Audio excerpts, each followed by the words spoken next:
Good afternoon to all. Welcome to Mind Gate Academy. हम लोग का महामैराथन क्लास चल रहा है। आज उसका लेक्चर 6 है। 3 सब्जेक्ट हम कवर कर रहे हैं, माइंड वेंटिलेशन, यूजी हजार और सरफेस एनवायरनमेंट। आज उसका लास्ट लेक्चर है। यूजी हजार्ड का कुछ थोड़ा सा पोर्शन बचा है, उसको कंप्लीट करेंगे। लास्ट क्लास में हमने माइंड एक्सप्लोजन तक देखा था। तो माइंड एक्सप्लोजन दो प्रकार के होते हैं, एक तो फायर डैम्प एक्सप्लोजन और एक कोल्ड डस्ट एक्सप्लोजन। ठीक है, फायर डैम्प एक्सप्लोजन क्यों बोलते हैं उसको, बताओ भाई। मेनली सीएच4 के कारण से होता ड्यू टू मीथेन, है ना, मीथेन के कारण एक्सप्लोजन होते हैं, इसलिए उसको फायर डैम्प एक्सप्लोजन बोलते हैं। कोल्ड डस्ट एक्सप्लोजन को कोल्ड डस्ट क्यों बोलते हैं, क्योंकि वो कोल्ड डस्ट के कारण होता है। हाँ ना, बोलो भाई। है। Yes sir. फायर डैम्प एक्सप्लोजन CH4 के कारण होता है। CH4 plus oxygen plus N2। उसमें अगर हम इग्निशन सोर्स से इग्निशन टेम्परेचर देते हैं तो कंबशन होता है। कंबशन होने के बाद CO2 plus H2O plus N2 plus heat release होता है। हाँ ना, बोलो भाई।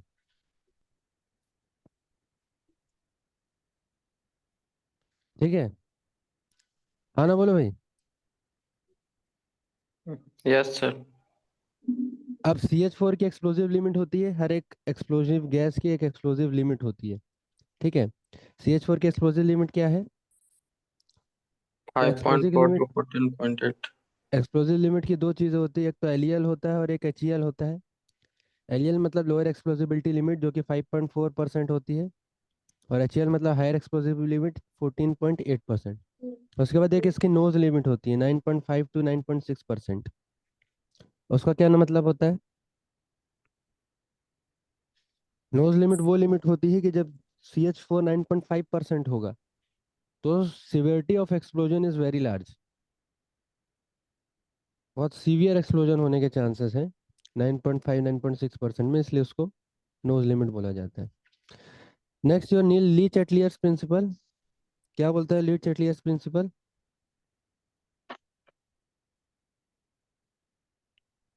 बताओ भाई। In a mixture, if there are two or more inflammable gas, then lower and upper explosibility limit can be calculated by the following equation. अगर कोई आप गैसियस मिक्सचर ले रहे हो, उसमें एक से ज़्यादा इन्फ्लेमेबल गैस है, एक से ज़्यादा एक्सप्लोजिव गैस है, तो हर एक गैस का आपको एलियल और HEL पता है, लेकिन आपको मिक्सचर का एलियल HEL निकालने के लिए ली चैटलियर्स प्रिंसिपल की इक्वेशन का यूज़ करना पड़ेगा। क्या बोलता है? अगर एलियल की बात करूँ तो 100/L is equal to P1/L1 plus P2/L2 plus P3/L3 to so on. हाँ ना, बोलो भाई। यही है। 100 का क्या मतलब होता है? Sum of concentration of gases. Yes और no? Yes sir. Sum of concentration of gases, जितना मिक्सचर में गैसेस है सबका अगर कंसंट्रेशन का सम करोगे तो हम उसको एक 100% मान के चलते हैं कि 100 है। L is your LEL of mixture, और P1L1 इज इंडिविजुअल गैस का प्रेशर और एलियल, सॉरी प्रेशर बोलो, परसेंटेज कंपोजिशन और एलियल।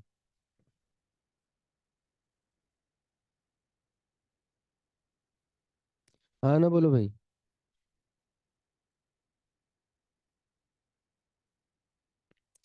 सेम HEL के लिए भी सेम फॉर्मूला है। 100/H is equal to P1/H1 plus P2/H2 plus P3/H3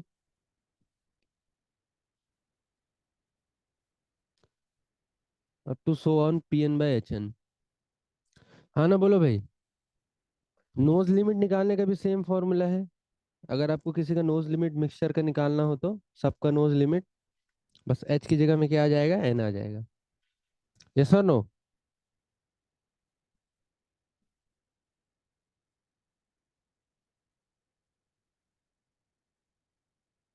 now कॉवच डायग्राम।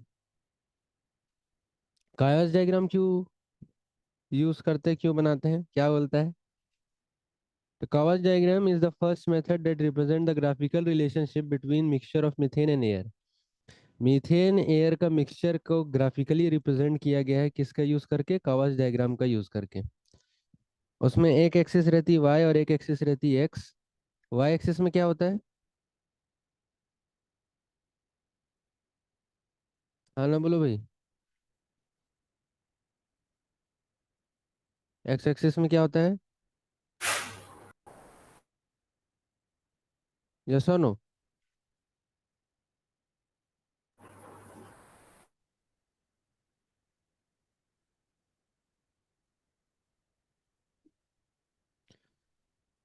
तो कुछ पॉइंट्स यहाँ पे मार्क करना पड़ता है।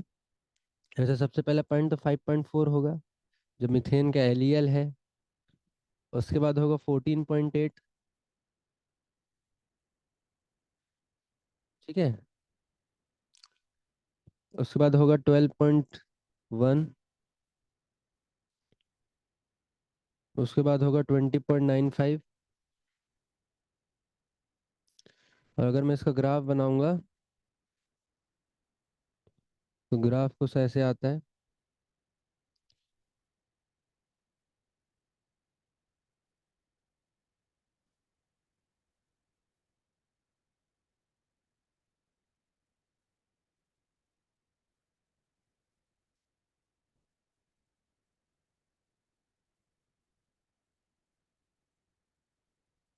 ये होगा आपका 19%। ठीक है। सो ए बी सी क्या कहलाता है मेरा? What does it means? कौन सा ट्रायंगल बोलते हैं इसको? Explosion triangle. Explosive triangle, cowards explosive triangle. ठीक है। तो इसमें खूब सारे रीजन हैं। रीजन 1 है। ठीक है। रीजन 2 है। रीजन 3 है। रीजन 4 है। रीजन 5 है। रीजन 6 है। अलग अलग रीजन्स है ना? तो रीजन 1 क्या बोलता है? रीजन 1 में जो भी मिक्सचर बनेगा उसमें मीथेन का परसेंटेज लेस देन 5.4% होगा। हाँ ना बोलो भाई। ये सुनो। होगा नहीं होगा? Yes, sir. और ऑक्सीजन का परसेंटेज क्या होगा?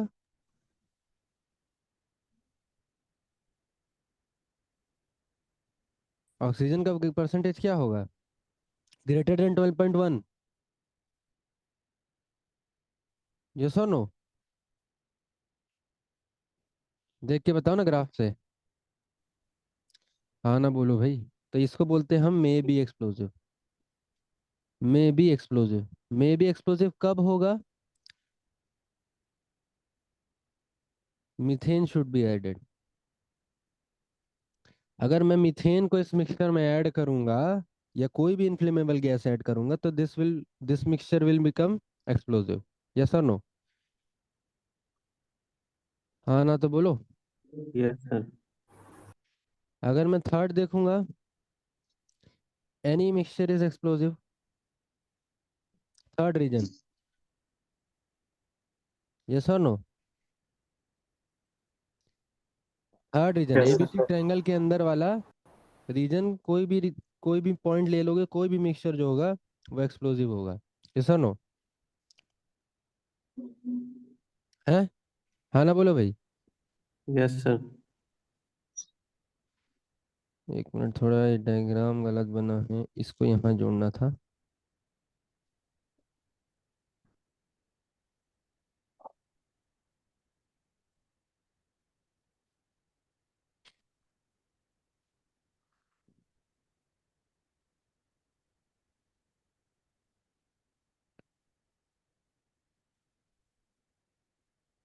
ठीक है। अब अगर मैं लेता हूँ फोर्थ प्लस सिक्स्थ रीजन, मतलब दिस वाला, ये वाला रीजन लूंगा। इसमें क्या दिख रहा है मुझे?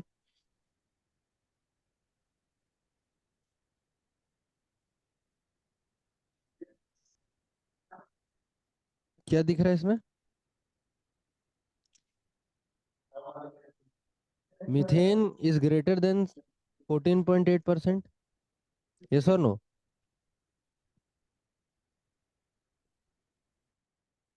है? Yes sir. नहीं, मीथेन जो है 14.8 से 5.4 के बीच में है ना? ऑक्सीजन क्या है?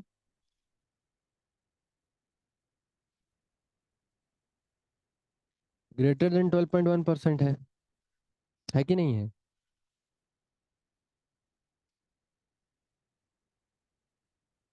यस और नो? तो यस सर। इसके पास, हाँ, तो इसके पास क्या है, ऑक्सीजन कम है, because oxygen is not greater than 19%, तो इट में बिकम एक्सप्लोजिव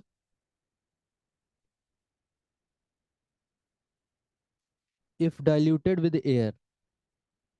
अगर हम एयर से इसको डाइल्यूट करेंगे तो इट में बिकम एक्सप्लोजिव। अब अगर मैं सेकेंड रीजन की बात करूंगा, सेकेंड रीजन में क्या है, methane is less than 5.4%, oxygen is less than 12.1%। Yes और नो? तो ये इस रीजन में आने वाले mixture can't become explosive, explosive कभी नहीं बन सकते। अब रीजन अगर मैं फोर्थ की बात करूंगा, अच्छा ये फिफ्थ था क्या? दिस इज फिफ्थ ना, ये फिफ्थ प्लस सिक्स है। रीजन अगर फोर की बात करूंगा तो इम्पॉसिबल मिक्सचर, ये ऐसा मिक्सचर कभी फॉर्म नहीं हो सकता। कवच डायग्राम क्लियर है, हाँ ना बोलो भाई? Yes sir.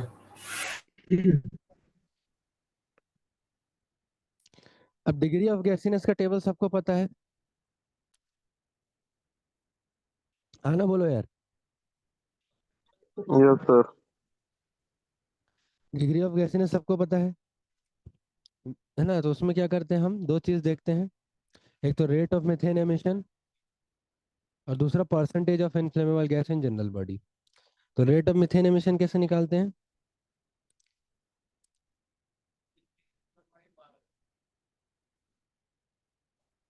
कैसे निकालते हैं? CH4 percentage into quantity per day into 100 divide by 100 into ton per day. इससे आप निकाल सकते हो rate of methane emission per ton per day. Yes और नो? हो जाएगा? Yes sir. Yes. Methane layering, what is methane layering?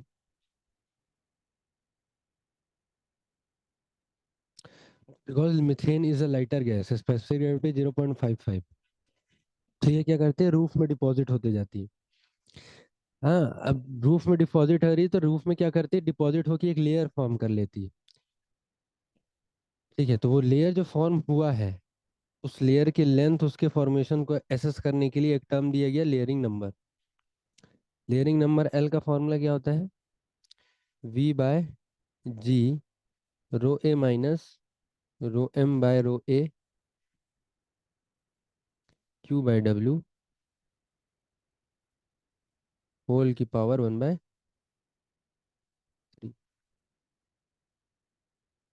This is the formula for layering number L, और L is directly proportional to layer length, sorry inversely proportional.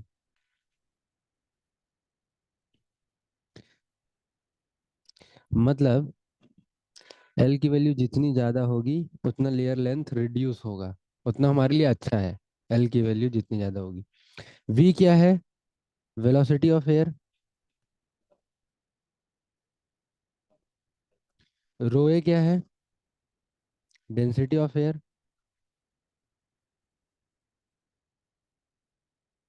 Row M क्या है, density of methane. Q क्या है,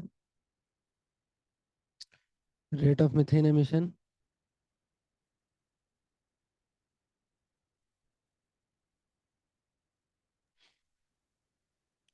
W width of airway. हाँ ना बोलो भाई, clear है? लेकिन आपको इतना बड़ा फॉर्मूला याद रखने की ज़रूरत नहीं है। इसमें हम अगर डेंसिटी ऑफ एयर जी और मीथेन की डेंसिटी पुट कर देते तो फार्मूला शॉर्ट होके क्या हो जाता है, V/4.32 Q by W whole to the power 1/3। This you have to remember. हाँ ना बोलो भाई। If L is greater than 5, no layer formation.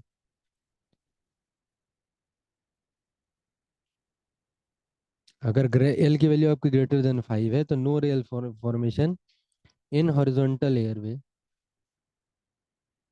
ये ऐसा लिख लो, flat seam. L is greater than 8, no layer formation in inclined seam। हाँ ना बोलो भाई, क्लियर है? Yes sir. और एलियस वो इनवर्सली प्रोपोर्शनल होते हैं। हाँ ना बोलो भाई। अब मिथेन लेयरिंग का एक दूसरा फॉर्मूला होता है जिसको अपन बोलते हैं मिडन रूफ फॉर्मूला। क्या बोलते हैं? मिडन रूफ फॉर्मूला। ये उतना इंपॉर्टेंट नहीं है, इससे क्वेश्चंस नहीं आते, है ना? फिर भी आप एक बार फॉर्मूला देख लीजिएगा, ठीक है? S is equal to 24 V² / C√F whole to the power 1/3। जिसमें V क्या है, मेरा velocity of air, C is your average methane concentration, F is your cross sectional area of the airway. हाँ ना बोलो भाई। ऐसा अगर ग्रेटर देन 2 है तो नो लेयर फॉर्मेशन। हाँ ना बोलो भाई। सर एस क्या? जी। एस क्या sir S? S is methane layering, जैसे एल है, जैसे एल है वैसे एस है। जैसा no.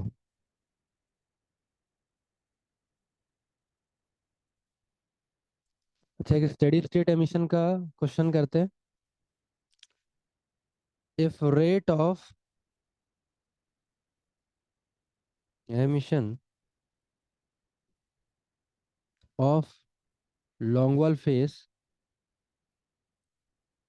Is 0.95 metre cube per second. एक लॉन्ग वॉल फेस है, उसका rate of emission of methane is 0.95 metre cube per second. Calculate minimum quantity required, quantity required to dilute the methane to its permissible limit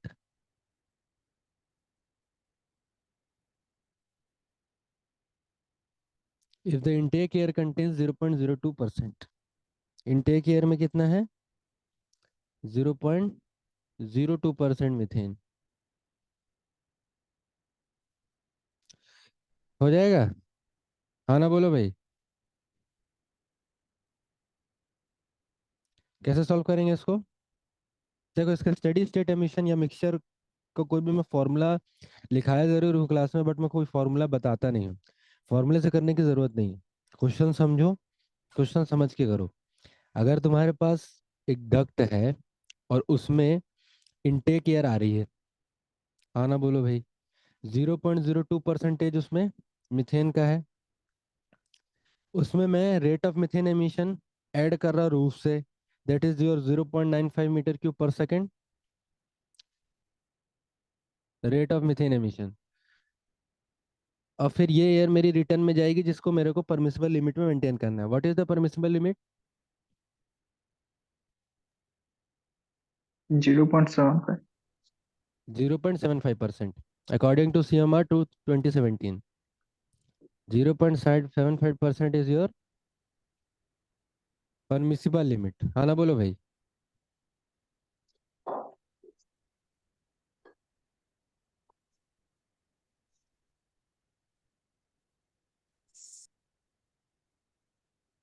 अब left hand side और right hand side की equation बना के equate कर देते हैं।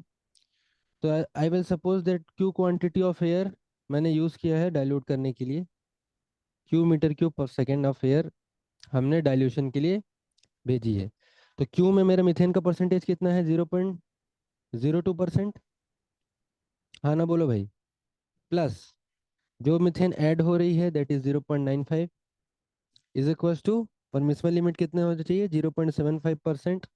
और total quantity अब कितनी हो जाएगी? तो क्यू मैं पहले से ही भेज रहा हूँ, प्लस उसमें 0.95 ऐड हो रही है, तो that will become 0 Q plus 0.95। समझ में आया? हाँ ना, बोलो भाई। अब इसको सॉल्व करोगे तो क्यू की वैल्यू कितनी आ जाएगी? 129.16 मीटर क्यूब पर सेकेंड। तो आप इतनी क्वांटिटी ऑफ एयर भेजोगे इसको डाइल्यूट करने के लिए। क्लियर है? यस और no? Yes, sir. Next is your methane drainage technique. What do you mean by methane drainage technique?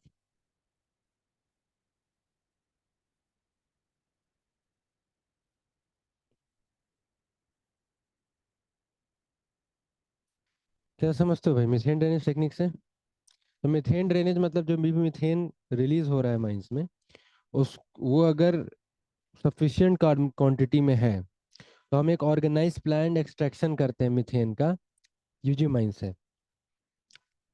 ताकि हम उसको फर्दर यूज कर सके। है ना? यूजेस क्या क्या हो सकते हैं? गैसियस फूल में, इंडस्ट्रीज में, है ना, होम में, सोसाइटी में, है ना।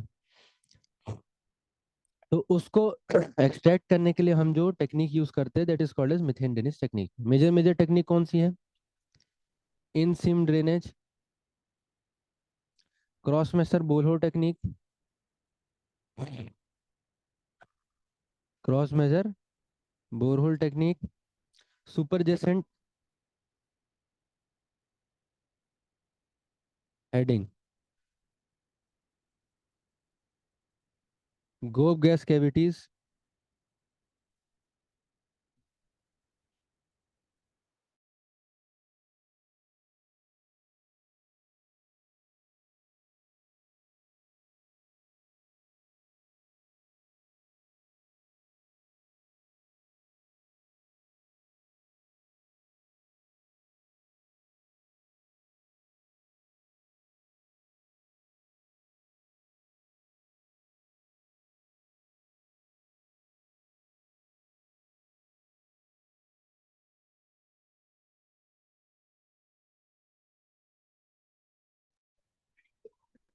सर, पिछले वाले क्वेश्चन को एक बार फिर से बताइए।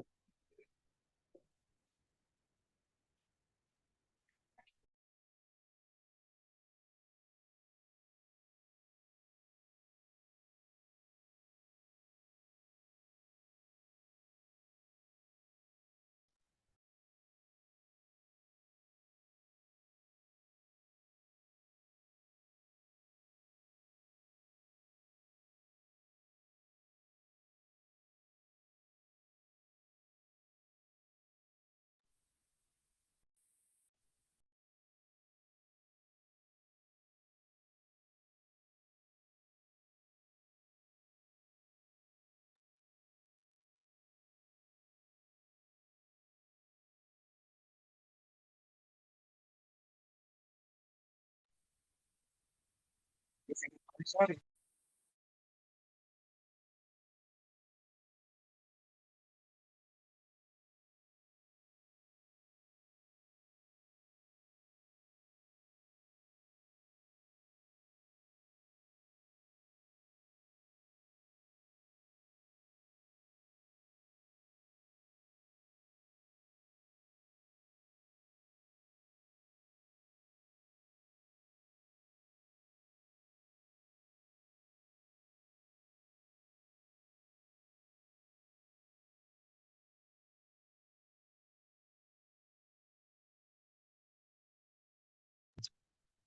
हेलो।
हेलो।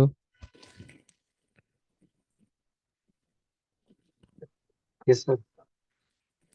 क्या हो गया? वो लगता है नेटवर्क वो हो गया था क्या? Yes sir. मैं बाहर हो गया था क्या? बाहर नहीं हुए थे लेकिन आवाज नहीं आ रहा था। तो कहाँ तक सुने ना आज? Sir methane drainage system. Methane drainage coal ash explosion से ही आवाज बंद हो गई थी क्या? सर इफेक्ट्स मीथेन ड्रेनेज बता रहे थे। Major factors major major. ये फैक्टर्स मार्किंग अफेक्ट करने के बाद factor affecting coal ash explosion सुने? नो नहीं सर। सर। अरे तो सर आपको बता। मेजर हाँ? मीथेन ड्रेनेज ड्रेनेज तक सर वो ड्रेनेज के मेथड लिए। ऑफ टेक्निक्स टेक्निक्स था ना सर। हम्म। मेजर टेक्निक्स वहीं तक सर। मतलब मैं 10 10 मिनट से बंद हो यार, बताते भी नहीं हो। अभी स्क्रीन शो हो रही है? No sir. नहीं नहीं नहीं।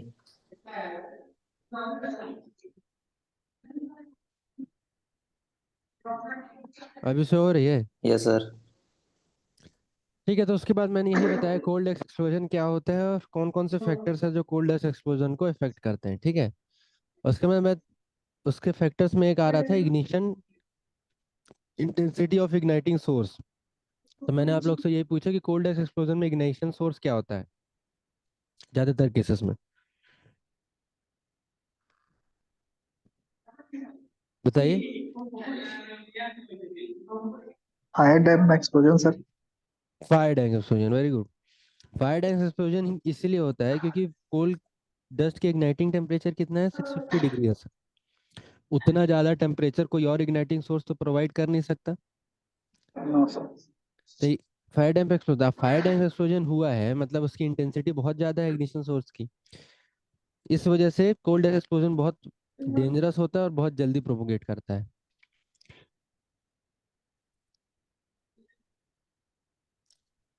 अब एनालिसिस ऑफ कोल आपको बता चुका हूँ मैं ऑलरेडी, है ना। एनालिसिस ऑफ कोल में दो होते हैं, अल्टीमेट एक्सरसाइज और प्रॉक्सिमेट एनालिसिस, जिसमें प्रॉक्सिमेट एनालिसिस इंपॉर्टेंट है।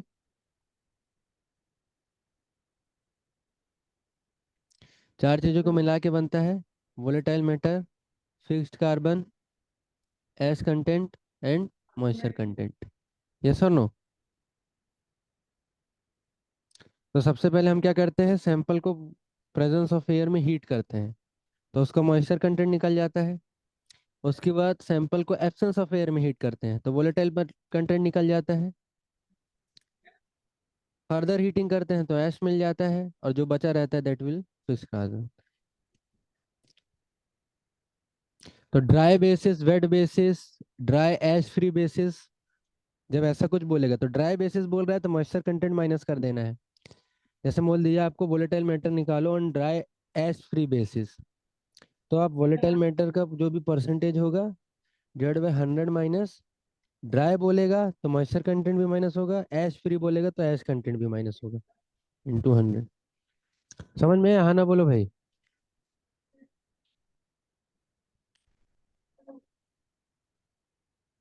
हाँ ना बोलो।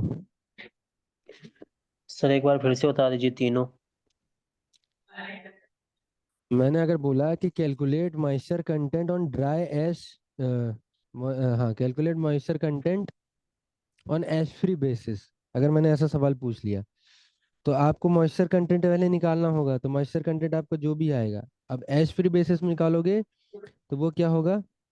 मॉइस्चर कंटेंट ऐश फ्री बेसिस, तो जो फ्री बोल रहा है उसको सब्ट्रैक्ट करना है, तो moisture content divided by 100 minus ash free बोल रहा है तो ऐश परसेंटेज को सब्ट्रैक्ट कर दो इंटू 100।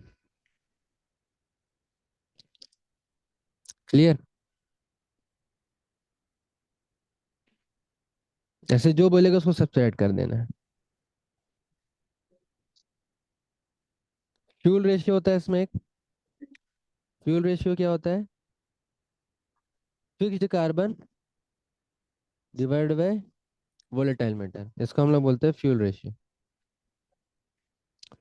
कोल्ड डैश एक्सप्लोजन की कैरेक्टरिस्टिक क्या है कि एक्सप्लोजन टेम्परेचर चाहिए 2500 केल्विन, एक्सप्लोजन प्रेशर उसका रहता है 7 बार, रेट ऑफ प्रोपगेशन रहता है 2000 मीटर पर सेकेंड। मतलब समझ लो कितना ज्यादा है, ठीक है।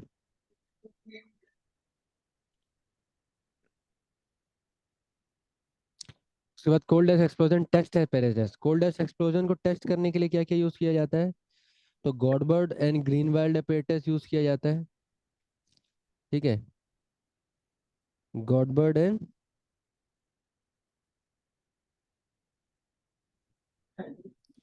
ग्रीनवाइल्ड एपरेटस, ठीक है। इसको यूज किया जाता है कोल्ड एक्सप्लोजन को चेक करने के लिए। ये क्या क्या चेक करता है?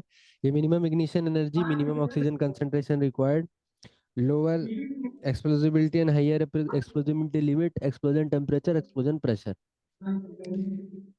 Now control and prevention of coal dust. Please mute कर लीजिए। Control and prevention of coal dust कैसे करेंगे?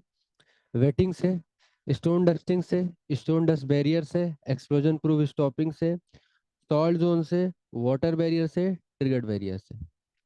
वेटिंग कैसे करते हैं कोल्ड डस्ट का? वेटिंग करने से क्या होगा? वेटिंग करने से उसका इग्निशन टेम्परेचर कम होगा। हम लोग प्रॉपर वाटर स्प्रेयर करते हैं, जैसे सीएम कटिंग सेक्शन जो होता है, सीएम सेक्शन, उसमें सीएम का जो कटिंग बूम रहता है वो इंटरलॉक्ड रहता है with water sprayer.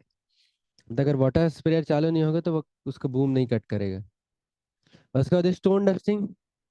Stone dusting हम कहाँ करते हैं? साइड्स, रूफ, फ्लोर, हर एक वर्किंग में except within 10 metre of working face. Working face से 10 मीटर दूरी तक हम हर एक जगह स्टोन डस्टिंग करेंगे।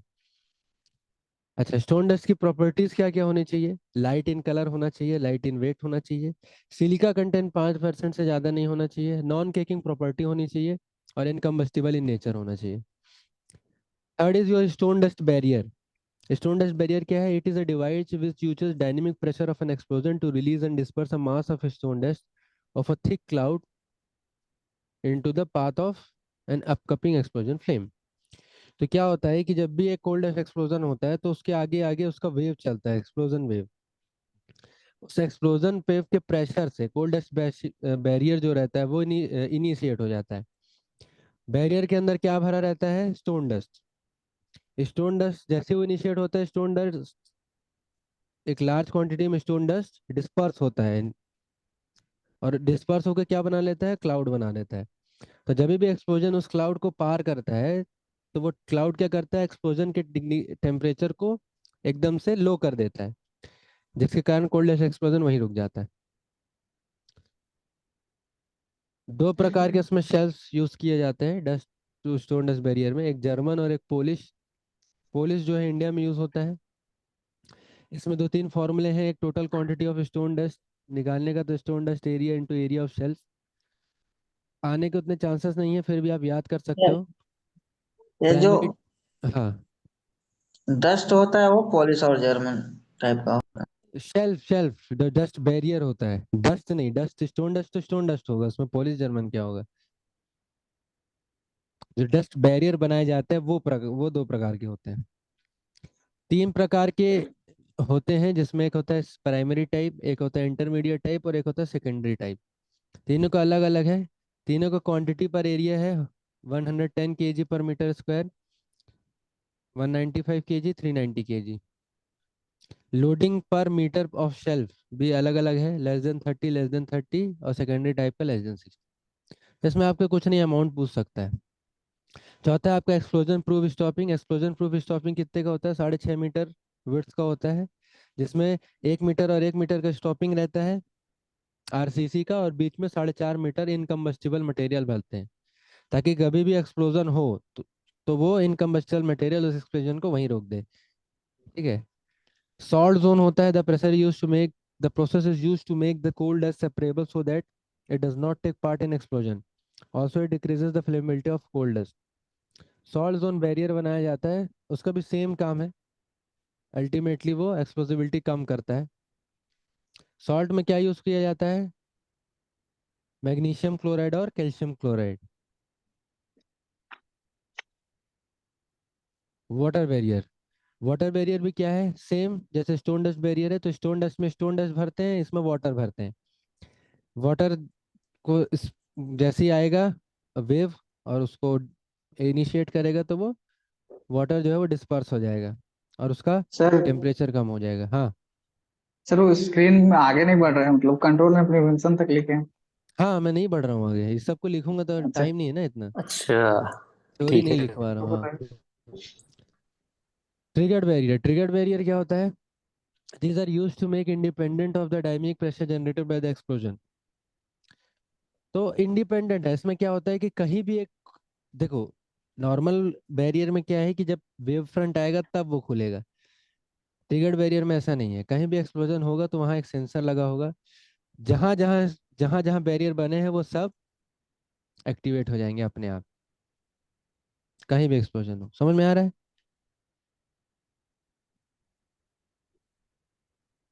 अच्छा, effectiveness of extinguishing agent.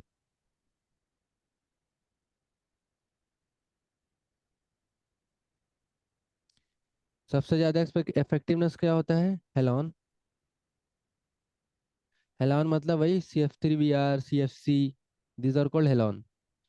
Water mixed हेलॉन,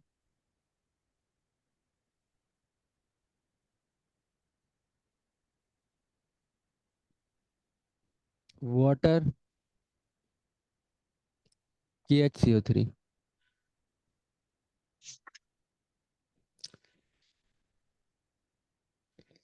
अब next is occupational health and safety. Occupational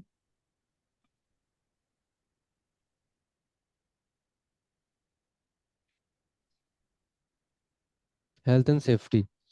permissible limit of dust in mines, कितना परमिसिबल लिमिटेड है? 2 milligram per metre cube. Yes और no? Otherwise less than equal to 5% of free silica. मतलब किसी भी mines में dust जो है वो 2 मिलीग्राम पर मीटर क्यूब से ज़्यादा नहीं होना चाहिए, रेस्पिरेबल डस्ट, और उसमें 5% फ्री सिलिका से ज़्यादा नहीं होना चाहिए, 5 या 5 से ज़्यादा नहीं होना चाहिए। तो थ्रेशोल्ड वैल्यू निकालने का एक फॉर्मूला होता है, threshold value of dust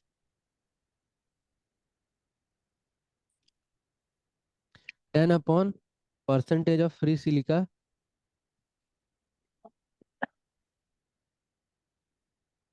milligram per metre cube. Clear?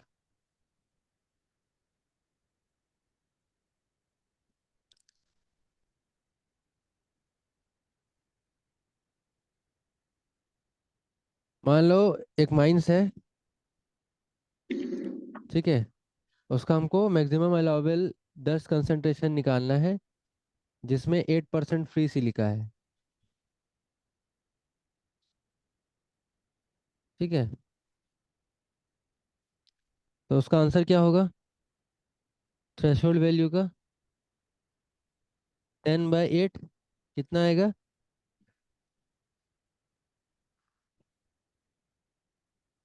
कितना होगा? 1.25। 1.25%। ये तुम्हारा लिमिट है, यस और नो? अगर सेम क्वेश्चन में मैं पूछ दूं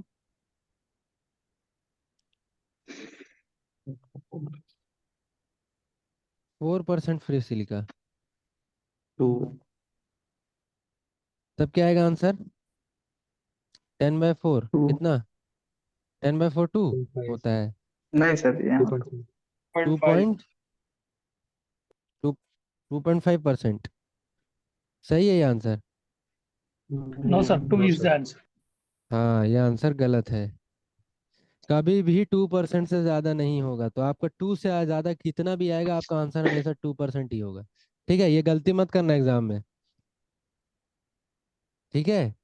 Yes, sir. हाँ ना बोलो भाई। रेस्पिरेटरी डिसीज,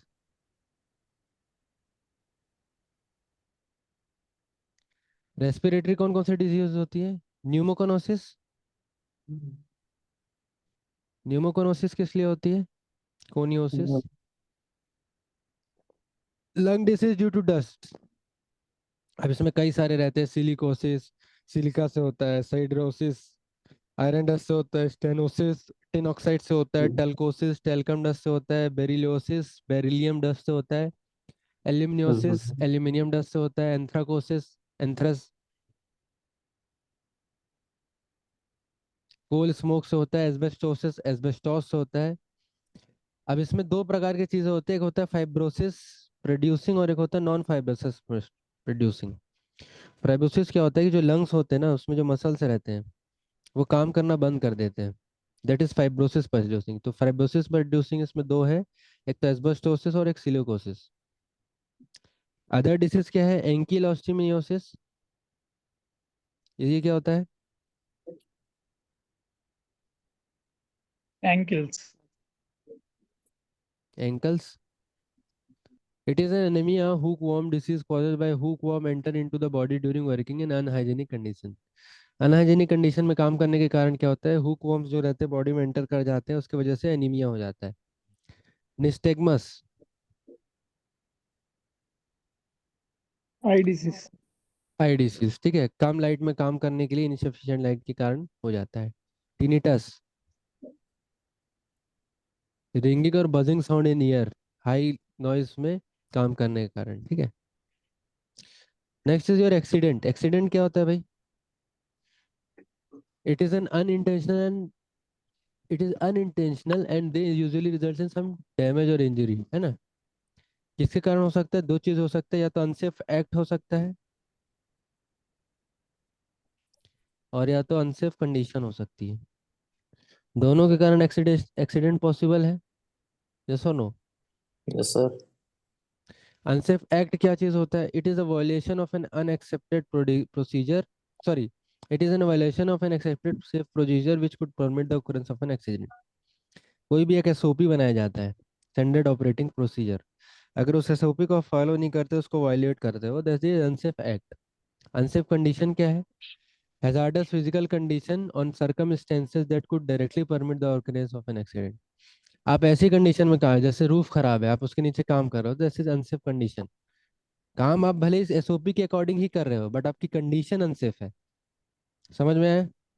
दोनों में फर्क समझ में आया? हाँ ना बोलो भाई। Hello sir.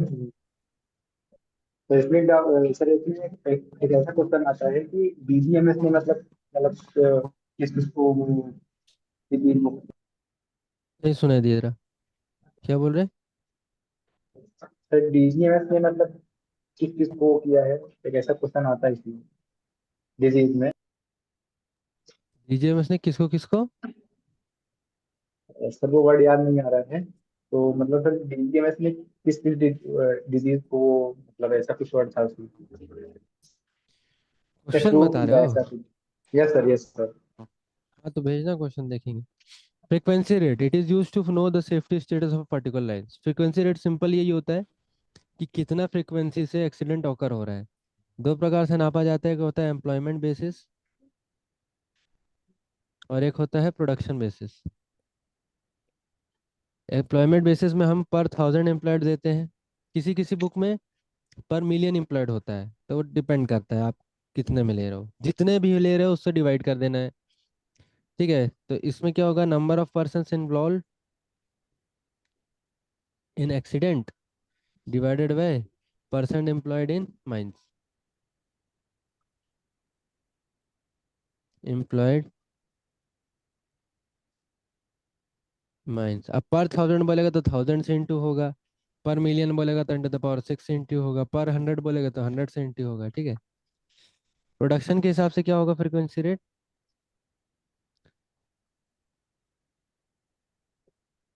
Number of person in accident divide by number of person employed, ठीक है। Uh sorry, divided by All coal production. Production, coal production ton में, ठीक है, इंटू 100। इसमें इंटू 100 नहीं होता, 10⁶ होता है। क्लियर? हाँ ना बोलो भाई। Next is your severity index.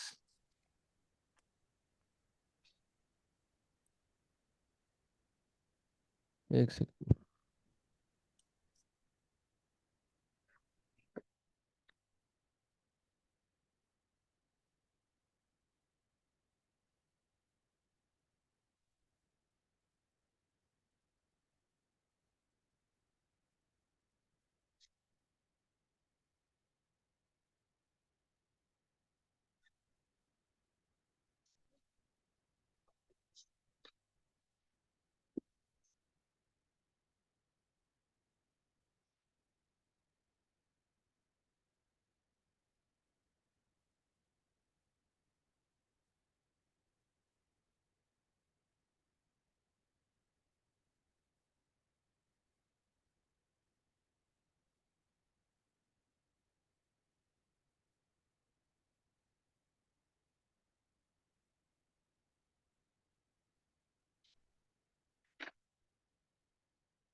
तो सिविरिटी इंडेक्स देख रहे थे हम लोग।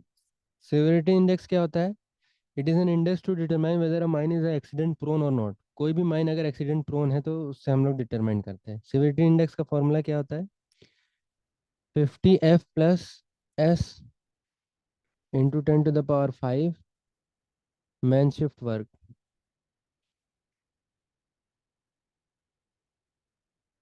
एफ होता है मेरा फेटल इंजरी।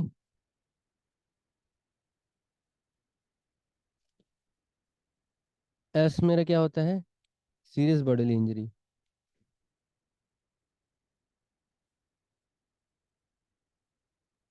अच्छा, आप लोग को पढ़ लेना, उसको नहीं पता होगा तो किसी को। Minor injury, major injury, serious bodily और फेटल इंजरी, चारों में क्या क्या डिफरेंस होता है।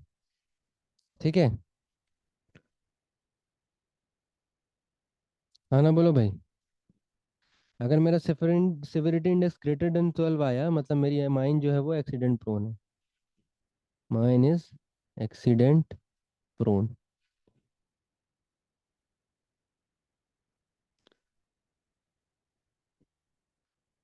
माइनर इंजरी बता देता हूँ एक बार। माइनर इंजरी क्या होता है? ऐसी इंजरी जिसमें जो सीरियस बॉडीली ना हो, जिसमें इंजर्ड पर्सन का एब्सेंस हो a period exceeding 24 hour but less than 72 hours. मतलब 24 घंटे से ज़्यादा तक वो एब्सेंस रहे लेकिन 72 घंटे से कम, that is minor injury. Reportable injury क्या होती है? Any injury other than serious bodily injury which involves enforced absence of the injured person exceeding 72 hours। अगर वो 72 घंटे से ज़्यादा एब्सेंट हो जाता है उस इंजरी के कारण, that is reportable injury. Serious bodily injury क्या है? It is defined as the injury which involves permanent loss of any part of the body और permanent loss of any sight और हियरिंग और permanent fracture of a joint और bones. Hearing loss हो जाए, permanent आई loss हो जाए, site loss हो जाए, कोई बॉडी का लॉस हो जाए, कोई बॉडी के पार्ट का कोई परमानेंट फ्रैक्चर हो जाए, that is serious bodily injury. Fatal तो डेथ। ठीक है, हाँ ना, बोलो भाई। और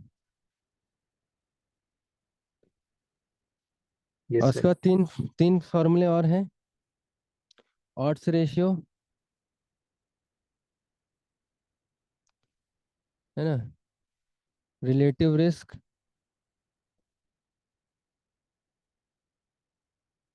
और एट्रीब्यूट रिस्क। वो देख लेना आप लोग, उसमें ऐसा रॉकेट साइंस नहीं है ना। Expose non expose, with disease without disease. उसके बाद आपको mine rescue and recovery. Mine rescue and recovery क्या होता है?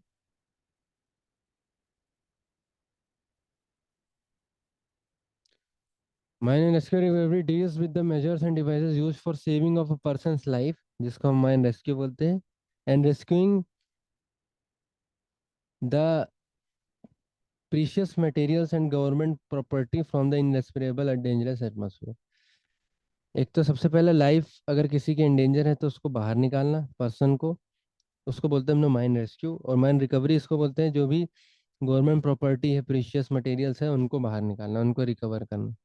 ठीक है, उनको बचाना। हाँ ना, बोलो भाई। रेस्पिरेटरी क्वोशंट इंपॉर्टेंट है। रेस्पिरेटरी क्वोशंट क्या होता है? Volume of CO2 released upon volume of CO oxygen consume, इसको हम लोग बोलते हैं रेस्पिरेटरी क्वोशंट। ठीक है, हेल्दी डाइट वाले का रेस्पिरेटरी क्वोशंट कितना होता है? 0.85। इतना आपका रेस्पिरेटरी क्वोशंट होना चाहिए। ठीक है,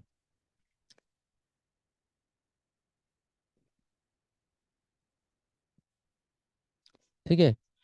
mine rescue apparatus,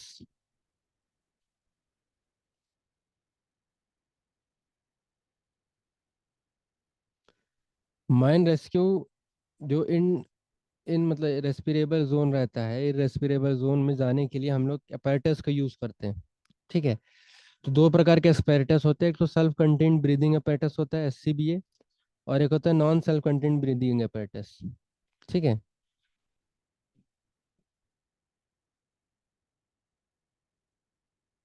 self contained breathing apparatus क्या होता है? इसमें भी दो प्रकार की चीजें होती हैं, क्लोज सर्किट और open circuit. Self contained breathing apparatus क्या होता है? जिसमें हमको कुछ बाहर से नहीं लेना पड़ता। ठीक है, सेल्फ कंटेन्ड रहता है वो, उसी में ऑक्सीजन सिलेंडर होता है, उसी ऑक्सीजन सिलेंडर से हमको लेना है। उसमें दो प्रकार के होते हैं, क्लोज सर्किट और ओपन सर्किट। क्लोज सर्किट में क्या होता है कि हम ऑक्सीजन उसी apparatus से इनहेल करते हैं, और जो कार्बन डाइऑक्साइड है उसी apparatus में एक्सहेल करते हैं, और वो कार्बन डाइऑक्साइड को कन्वर्ट करता है ऑक्सीजन में, फिर वापस हम उसको इनहेल करते हैं। That is close circuit. Open circuit में क्या होता है कि हम apparatus से तो ऑक्सीजन ले रहे हैं, लेकिन हम कार्बन डाइऑक्साइड हवा में छोड़ रहे हैं बाहर, उस apparatus में नहीं छोड़ रहे हैं। क्लोज सर्किट दो प्रकार के होते हैं, शॉर्ट सरफेस और लॉन्ग सर्विस।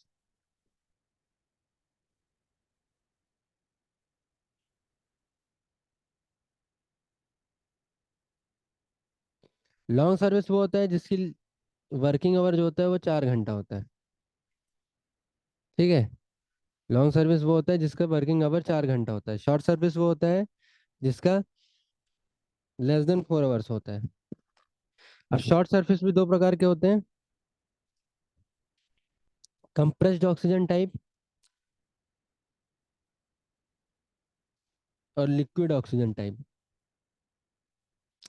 शॉर्ट सर्विस भी दो प्रकार के होते हैं, कंप्रेस्ड ऑक्सीजन टाइप और केमिकल ऑक्सीजन टाइप।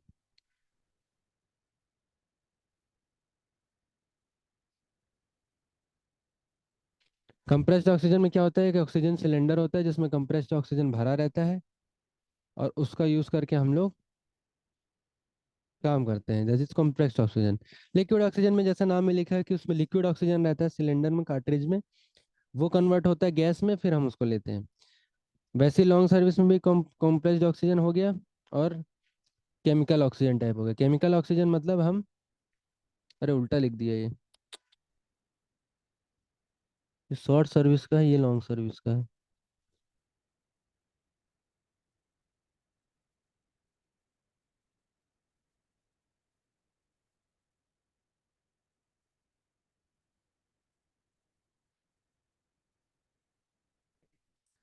क्लियर है?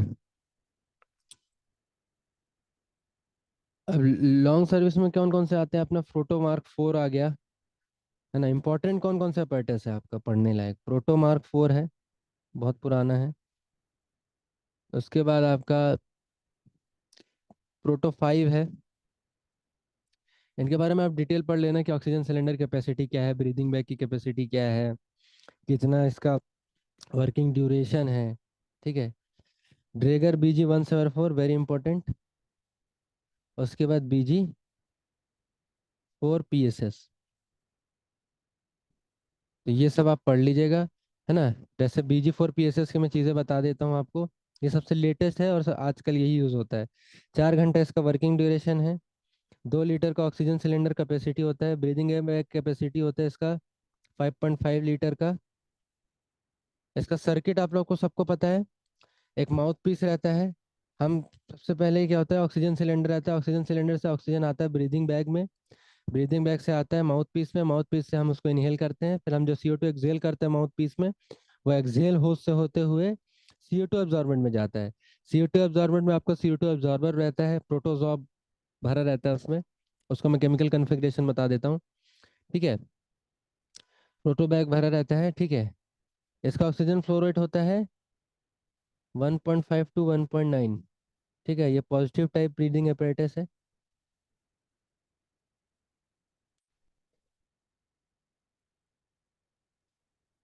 सॉरी।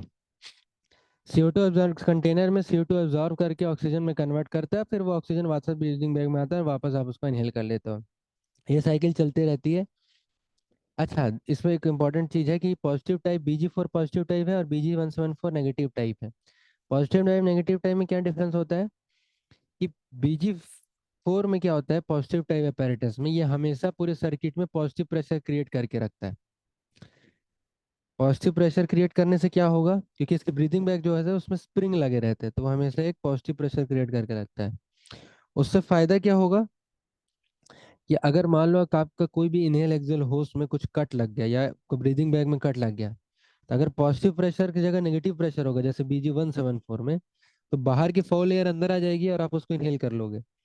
लेकिन पॉजिटिव प्रेशर टाइप में, क्योंकि अंदर का सिस्टम में पॉजिटिव है प्रेशर, तो बाहर की एयर अंदर नहीं आ पाएगी, अंदर की एयर भले ही बाहर जाते रहेगी। ये बहुत इंपॉर्टेंट चीज़ है। क्लियर। उसके बाद आपका सेल्फ कंटेंट लिक्विड एस्पेरेटस है। जो लिक्विड, ये सब कंप्रेस्ड ऑक्सीजन के टाइप है ना। लिक्विड ऑक्सीजन एक इस कंटेनर में स्टोर रहता है लिक्विड फॉर्म में, है ना। फॉर एग्जांपल एरोलक्स। एग्जांपल एरोलक्स। DGMA अप्रूव नहीं है। उसके बाद एक होता है सेल्फ रेस्क्यूअर। ये तो सेल्फ कंटेंट ब्रीदिंग apparatus है। उसके बाद एक होता है सेल्फ रेस्क्यूअर। सेल्फ रेस्क्यूअर क्या है? ये एक एस्केप apparatus है।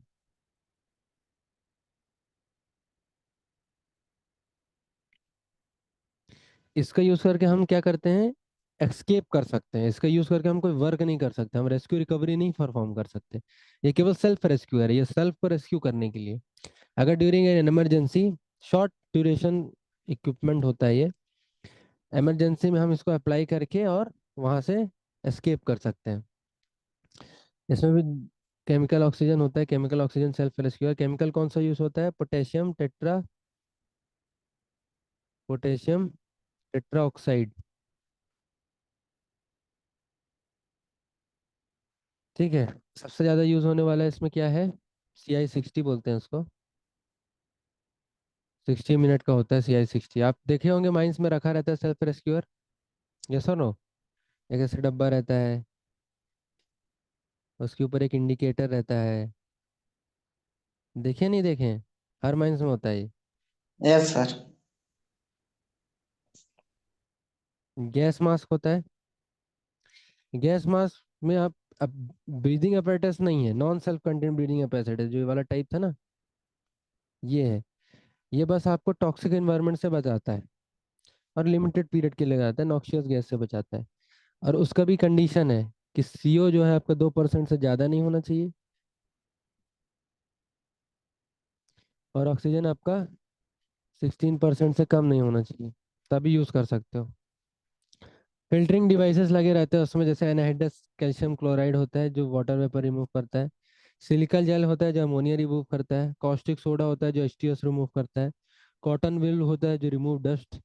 हॉपकेलाइट होता है जो CO को CO2 में कन्वर्ट करता है। हॉपकेलाइट क्या होता है?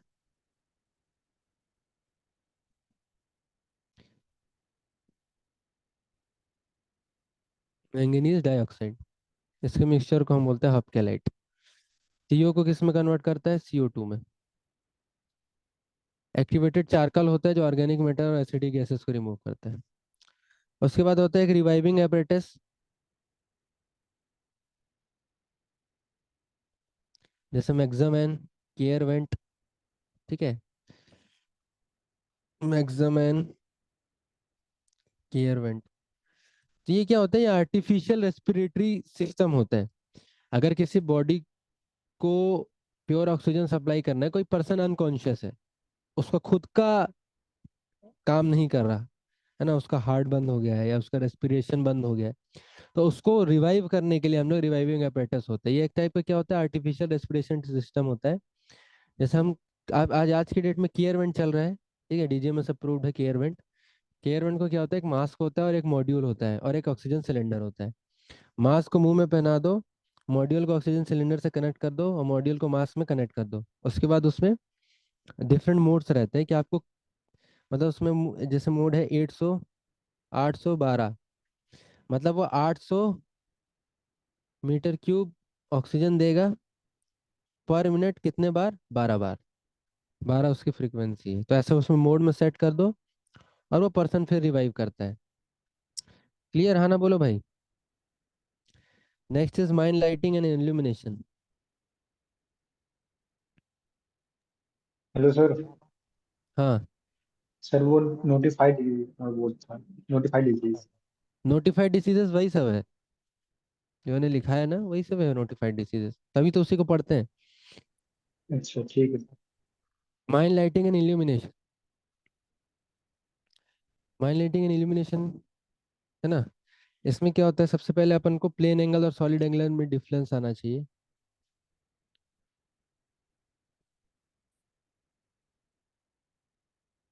प्लेन एंगल क्या होता है, प्लेन मतलब 2D है, ठीक है, और सॉलिड एंगल 3D है। This is theta. ये आर्क लेंथ हो गया L और रेडियस हो गया R, तो theta is equal to L/R, arc length by R। That is your plane angle. ये 2D के लिए है। और इसे मैं अगर मैं 3D स्पीयर सोच लूँ, ठीक है, और इसका एंगल निकालूँ तो ये हो जाएगा सॉलिड एंगल थीटा। तो उसका फॉर्मूला क्या होता है, स्पेरिकल सरफेस एरिया, वैसे इसको थीटा नहीं ओमेगा से रिप्रेजेंट करते हैं। Omega is equal to spherical surface area divided by R square. 4 pi R² होता है स्फीयर का सरफेस एरिया, R², तो 4 पाई।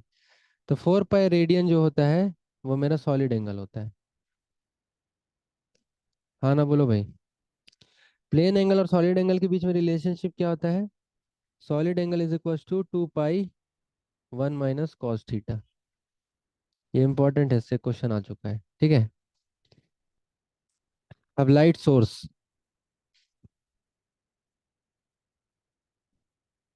लाइट सोर्स यूनिट क्या होती है, कैंडेला। लाइट सोर्स की यूनिट क्या होती है, कैंडेला। अब जैसे हम साउंड साउंड में देखे थे, साउंड में है ना, नॉइस में, नॉइस को मेजर करने की कितनी क्वांटिटी पैरामीटर थे, चार, तीन थे। क्या क्या था, प्रेशर लेवल, इंटेंसिटी लेवल और पावर लेवल। वैसे ही इसको भी क्वांटिफाई करने के लिए मेरे पास चार चीजें, हम चार चीजें देखते हैं लाइट सोर्स को क्वांटिफाई करने के लिए, लाइट बेसिकली लाइट को। एक तो देखते हैं ल्यूमिनस फ्लक्स, एक होता है ल्यूमिनस इंटेंसिटी, ये पहले लिख लो एफिशिएंसी। उसके बाद ल्यूमिनस इंटेंसिटी,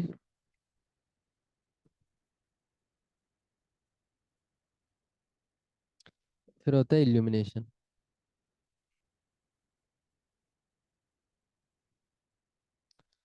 एक एक करके देखते हैं। सबसे पहले होता है ल्यूमिनस फ्लक्स। क्या चीज़ है ये, इसको हम रिप्रेजेंट करते हैं फाई से, rate at which light energy flow from the surface. Unit क्या होता है इसका, ल्यूमन। फ्लक्स क्या होता है, light energy per unit time, that is your luminous flux. कुछ कुछ ये पावर जैसा है। दूसरा होता है आपका ल्यूमिनस एफिशिएंसी या इंटेंसिटी।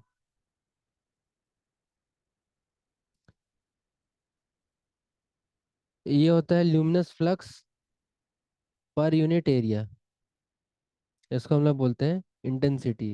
इसको रिप्रेजेंट करते हैं आई से। आई बराबर 5 by, sorry per unit area नहीं, per unit solid angle, flux per unit solid angle.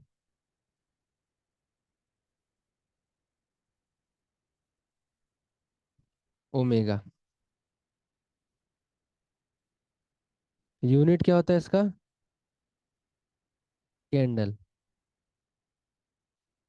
Third is your luminous efficiency.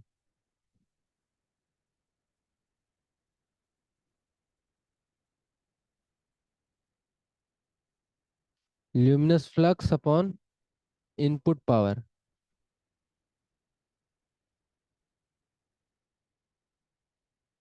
Fourth is your illumination.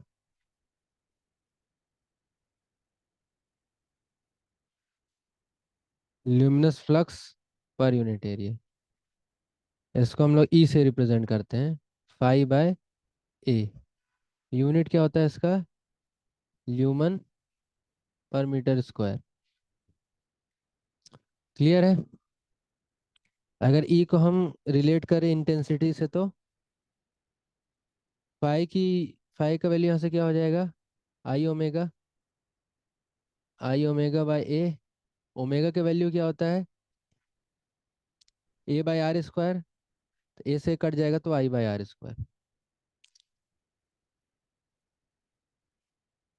Next is your laws of illumination.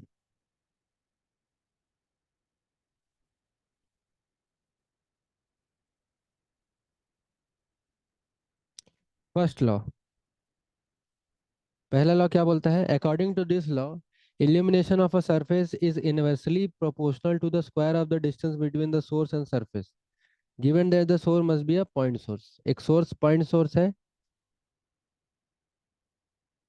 और उससे distance r पे illumination अगर देखा जाएगा तो that will be directly proportional to, sorry, inversely proportional to square of the distance. Second law क्या बोलता है? Illumination of a surface varies directly as the cosine of the angle between the normal to the surface and the direction of incident light। ये मेरा source है, ये मेरा surface है, ये हो गया परपेंडिकुलर डिस्टेंस d, और ये हो गया डायरेक्शन ऑफ इंसिडेंट लाइट। दोनों के बीच का एंगल हो गया theta. So it is direction proportional to cosine of the angle. दोनों लॉ को कंबाइन करेंगे तो क्या बन जाएगा? E is directly proportional to cosine of theta by r²।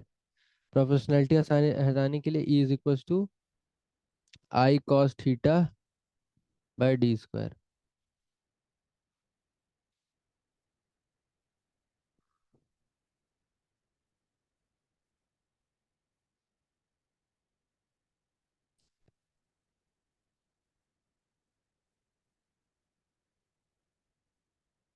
Clear?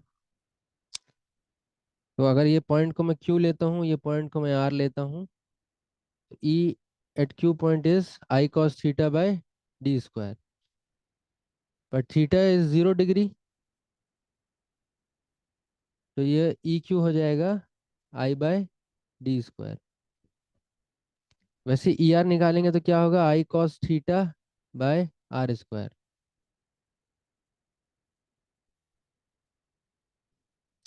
अब आता है relation between illumination at two different point. मान लो मेरा एक पॉइंट सोर्स है, दो पॉइंट है,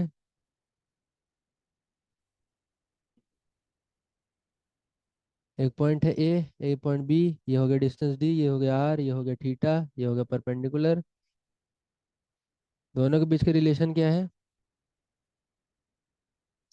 E R E A is equal to, sorry, E B is equal to E A cos cube theta. This is the relation. ठीक है, तो इल्यूमिनेशन में इतना ही है। अब आप जो क्वेश्चन बोलो वो करा देते हैं। सर वो इनपुट पावर किस चीज में लेते हैं? इनपुट पावर मतलब जो आप पावर इनपुट दे रहे हो, electrical power. Root V three I है। कहते हैं ना सर? हाँ, रूट 3 VI cos 5। सर तो वो तो थ्री फेज मोटर वाला होता है सर। ये नहीं, वी आई लेंगे सर, वो वी आई लेते हैं या root three V I cos? Root 3 नहीं लेंगे, VI cos 5 होता है। भाई पावर फैक्टर तो रहता ही है ना। सर लेकिन इलेक्ट्रिकल और सिंगल फेज के लिए, और तो थ्री फेज मोटर में यूज होता है कॉस तो फाइव। 3 फेज कनेक्शन नहीं आता।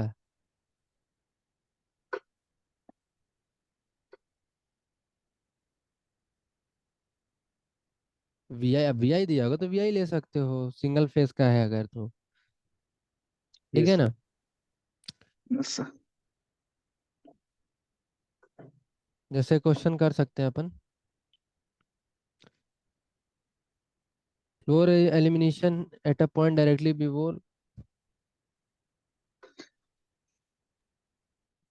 सर डिवाइड वाला करा दीजिए। कौन वाला? 2022 में क्या है डिवाइड का?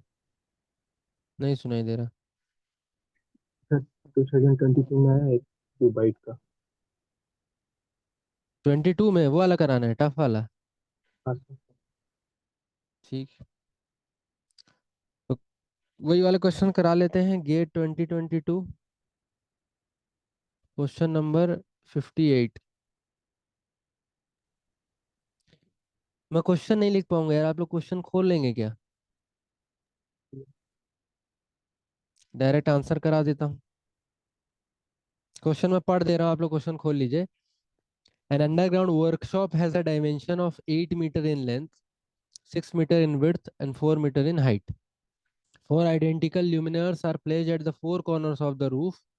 Each luminaire is of 100-watt capacity with luminance efficacy of 100 lumen per watt. Light is transmitted spherically from luminaires and there are no reflections. The illumination on the horizontal plane at the center of the floor in lux is। ठीक, question समझ गए? आपको efficacy दिया हुआ है इतना, 100 lumen पर वाट, है ना।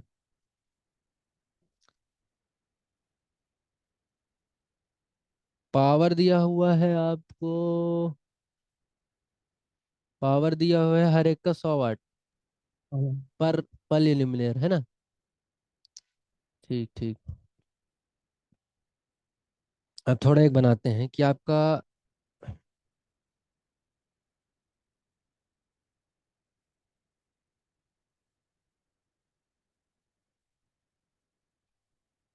ये आपका वो है, क्या है, वर्कशॉप। Underground workshop. चार इसमें ल्यूमिनर हैं, एक दो तीन चार, चारों रूफ में है। यस और नो? हाइट दिया है 4 मीटर, विड्थ दिया है 6 मीटर, लेंथ कितना दिया है, 8 मीटर। एक मिनट। ठीक है। अब इसमें थोड़ा सा ज्योग्राफी उसका खेल है। अरे यार क्या बोलते हैं उसको, जियोमेट्री। जियोमेट्री का, ज्योग्राफी बोल रहा हूँ। तो आपको हॉरिजॉन्टल प्लेन के सेंटर पे निकालना है फ्लोर पे। तो सेंटर पे हम एक पॉइंट ले लेते हैं ए। यस और नो? अब मैं यहाँ से इसका इंसिडेंट लाइट डालता हूँ ये, और परपेंडिकुलर लेता हूँ ये। मान लो ये पॉइंट हो गया ए ओ, ये एंगल हो गया थीटा। तो अगर मैं ट्राइंगल ओ ए, ये पॉइंट मान लेते हैं बी, बी देखूंगा। ठीक है, तो कुछ ऐसा बन रहा है। हाँ या ना बोलो भाई। ये हो गया एंगल थीटा, ये हो गया 90 डिग्री, ए पॉइंट हो गया। यस और नो? अब ये वाला अगर ट्रायंगल देखो, ट्रायंगल ओ ए सी, दिख रहा है, ट्रायंगल ओ ए सी।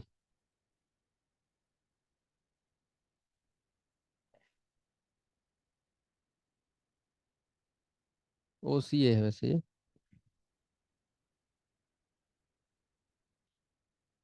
ये क्या हो गया। हम्म ओह,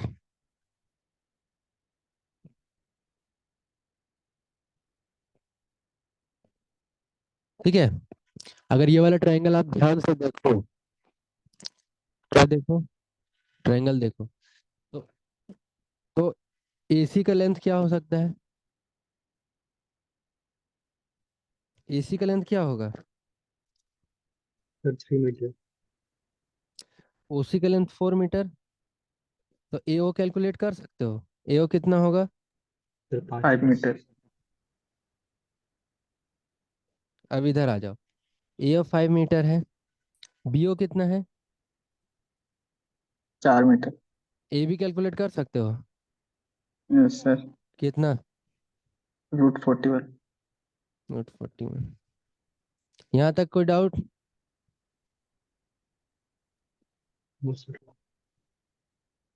अब आपको ल्यूमिनियर पावर दिया हुआ है और आपको एफिशिएंसी दिया हुआ है लूमेन में, तो आप इन लुमिनस फ्लक्स निकाल सकते हो।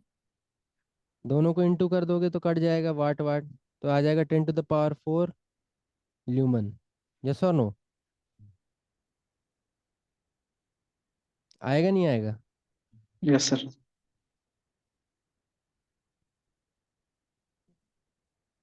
अब ट्रायंगल एओ भी देखते हैं अपन, है ना? तो ओ पॉइंट जो एकदम नीचे है, ल्यूमिनर के एकदम नीचे है, मतलब जो लैंप है उसके एकदम नीचे, उसका इल्यूमिनेशन क्या होगा? 5/A होगा नहीं होगा? अरे अभी तो पढ़े ऊपर, होगा सर वो। 10⁴ अब एरिया किसका लेंगे? क्यूबॉइड है, क्यूबॉइड है ये, ठीक है। तो एरिया ऑफ क्यूबॉइड लेंगे। सर स्फेरिकली बोला था क्वेश्चन। अरे लैंप स्फेरिकल है, इस रूम का ऐसा है, रूम स्फेरिकल थोड़ी है। अच्छा यस सर। तो एरिया ऑफ क्यूबॉइड क्या होता है?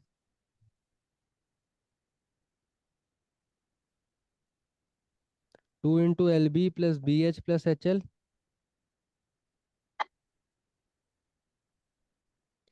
पढ़े होगे नहीं ज्योमेट्री मेट्री? कितना आएगा एरिया? 2 × 4 × 6 + 6 × 8 + 8 × 4। हाँ, 2 to 8। कितना आएगा? 208। 208 मीटर स्क्वायर। तो ईओ कितना आ जाएगा?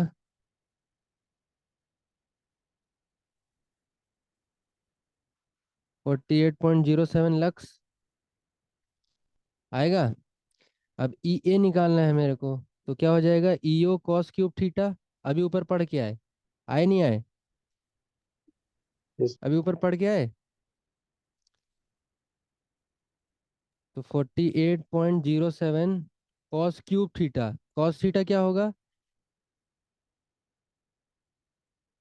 Base upon hypotenuse.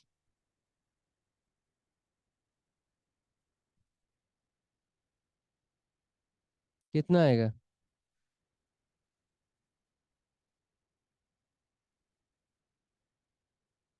11.71 लक्स। अब ये एक लैम्प का है, तो टोटल इल्यूमिनेशन कितने लैम्प का हो जाएगा?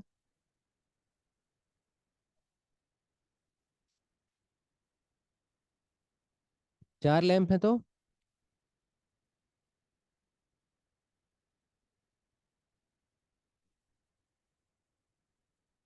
ये आपका आंसर हो गया। कोई डाउट? आना तो बोलो।